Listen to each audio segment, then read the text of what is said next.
Hey YouTube, I'm Vince White. I'm an employment attorney, and not feeling great about this video. Not feeling great at all. It's a video I didn't want to make. So, a little bit of backstory. Dave Chappelle, comedian, popular entertainer, did a special recently on Netflix called The Closer, and in that special he deals with lots of topics with the gay and lesbian community, and then he really spends a lot of time on the topic of trans rights and kind of comparative discrimination, and a lot of time on that. And I'm not gonna dig in that special because I'm an employment attorney, and free speech is free speech. People have thoughts. People can say things, um, and that I'm not a social commentator. I'm a lawyer. You don't care what I think unless it's about your rights in the workplace, and that rightfully so. Um, I'm not qualified. I'm not qualified to talk about social commentary. I'm not qualified to speak about what the trans community needs, or reconciling the trans community with the black community, or yeah. Oh, look at this. Yeah, I'm not experiencing any gender identity pain and suffering, and I'm not black. So, as a social commentator, I think we can all agree that I can shut my dirty mouth, right? Um, but there's an employment issue here that is worth me talking about. I think. I think. So Netflix airs the special, The Closer, and a number of employees at Netflix take issue with it. They feel it's transphobic, and they speak out. They speak out on Twitter, which not a great place to speak out. Twitter's dead, but they speak out. They're pushing back, and that's really positive, right? Anytime somebody's speaking out, that's positive. Then, apparently, and I'm going off a couple different articles, the prime of which is the incomparable Zoe Schiffer's article from The Verge, and apparently, so they then go to a quarterly earnings meeting, and this meeting's for the top 500 employees at Netflix, right? This is well, I'm sure you're familiar with the concept, right? If you ever watched like any kind of boardroom scene from a movie, that's what's going down. They're getting together. They're talking about how Netflix has done over the past quarter, kind of like an earnings call. And these earning calls, they can be kind of important for stock price and valuation, and the board like makes decisions based on what they hear in this. It's important. And so these three employees, at least one of whom identifies as trans, they try to enter this meeting that they weren't invited to, and they get suspended. And immediately, people hit me up, right? People are like, "Hey, big retaliation case here. Person speaking out about trans rights got suspended. And Netflix, you should get on that. You should do something about that." Well, two things. One, I'm an ethical attorney. I do not contact people if I think they have a case, right? They can contact me, and I'm happy to help them, and I would be happy to help with this kind of situation free of charge. But I don't call that person, because that is something that the old white men of the Bar Association have decided is unseemly for attorneys to do, and they have their reasons, I'm sure. And it's great that our industry is guided by the thoughts of old and deceased white men.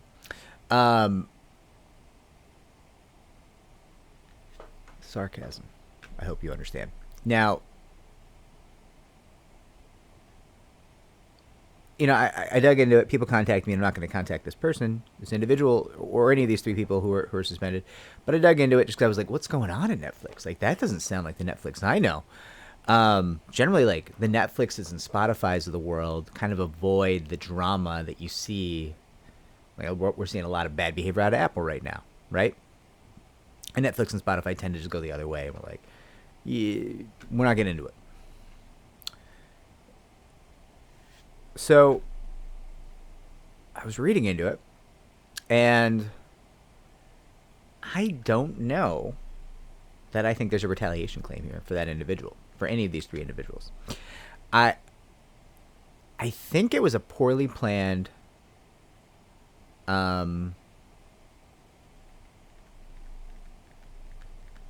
method of speaking out, right? I understand that you want to be heard. You should be heard. I would also very much want to support you in being heard, right? If you're one of these three individuals, if you're working at Netflix and you're opposing transphobic content, right? I want to support you.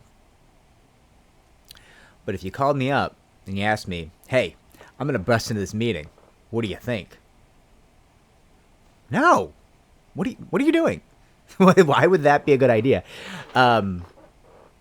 That's not really a clever way to go about things for a variety of reasons, including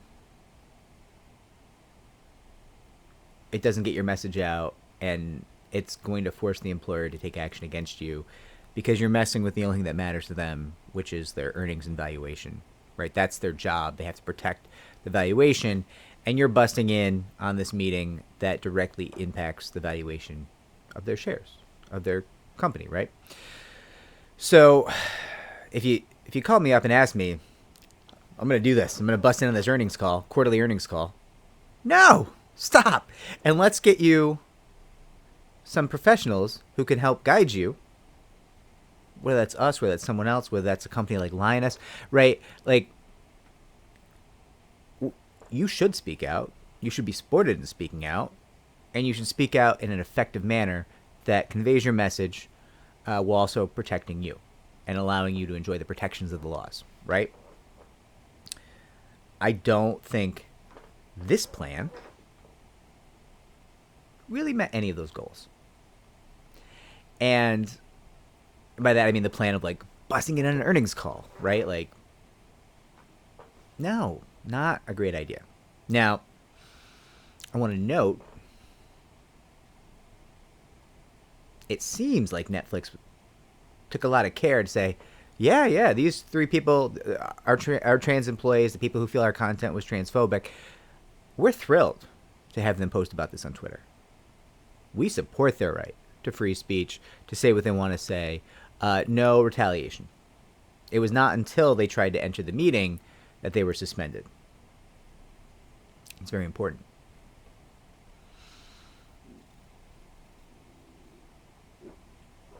I think it's very important that Netflix supported these voices, these dissenting voices who wanted to speak about transphobic content, right? Now, I'm really glad to report that I believe all three employees have now been reinstated. I think the suspension is over. I think that's important for a couple of reasons. One, I think Netflix is trying to do the right thing.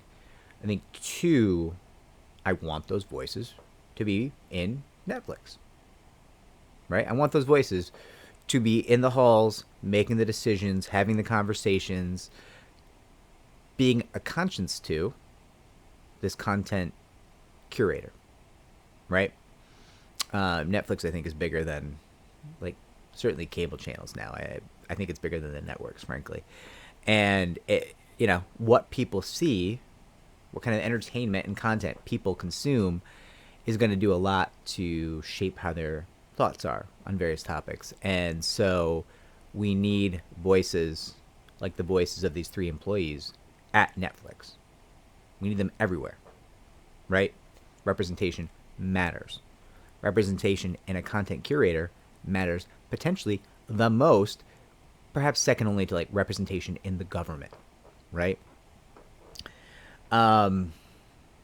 So I guess the takeaway here is, if you are thinking about speaking out, and if you do not speak out, if you do not engage in this kind of behavior for a living, if you're not practiced at crafting your message and how to go about this, and getting the most leverage and being as safe as you can be, and maintaining your platform, there are professionals. There are people who support people like you. I'm no genius, but I would certainly endeavor to do that for you. We do it quite often. And I can also introduce you to people who would have those conversations with you. People who give you media training. People who will talk it out with you. People who kind of go through the pros and cons. People go. We have a program. We go through people's NDA agreements for free, so they can know what kind of risks they're running when they speak out. That's important. You can be cynical and say, Vince, why are you thinking about saving a job? This person is doing something important. They are. They are. They got to eat tomorrow. They got to eat tomorrow, right? You want them to what? Be a martyr? You want them to do things in a way that's not safe for them, and then they lose their career, so they're a martyr, and they also don't get a chance to speak out again in the future? Yeah, it's stupid. It's stupid. If we can do it in a way that protects the individual speaking out, they can be a voice for the ages. They get many opportunities to move the needle on discrimination. We don't need to create martyrs. Martyrs are just people who didn't think things through, right? Generally speaking, nobody wants to be a martyr. And once you've been martyred, well, I suspect you might wish that you were still alive or that your career was still going, whatever it is, right? So, yeah, I just don't think this was the best idea. And you call the people who support people in your position routinely. They can at least have a conversation. You don't have to listen to them. You're driving the ship. You're the captain. You making the call. But get the resources. Have the conversation. It should be free. It certainly would be free from us. And I think it'd be free from any firm or resource or media group that wants to do the right thing, right? It's just not a feel good hit of a video. I just want to support, like, you know, so I don't like criticizing. But I think this could have been done more effectively. I think the conversation got derailed a little bit by a tactical mistake, and that's not ideal to my mind. Comment down below. I feel like there's going to be a lot of comments in this one. We can have a conversation. You can tell me all the things. You agree, disagree. I'm a piece of shit. I'm here for it. Let's talk about it. Like and subscribe. That helps me to help more people just like you.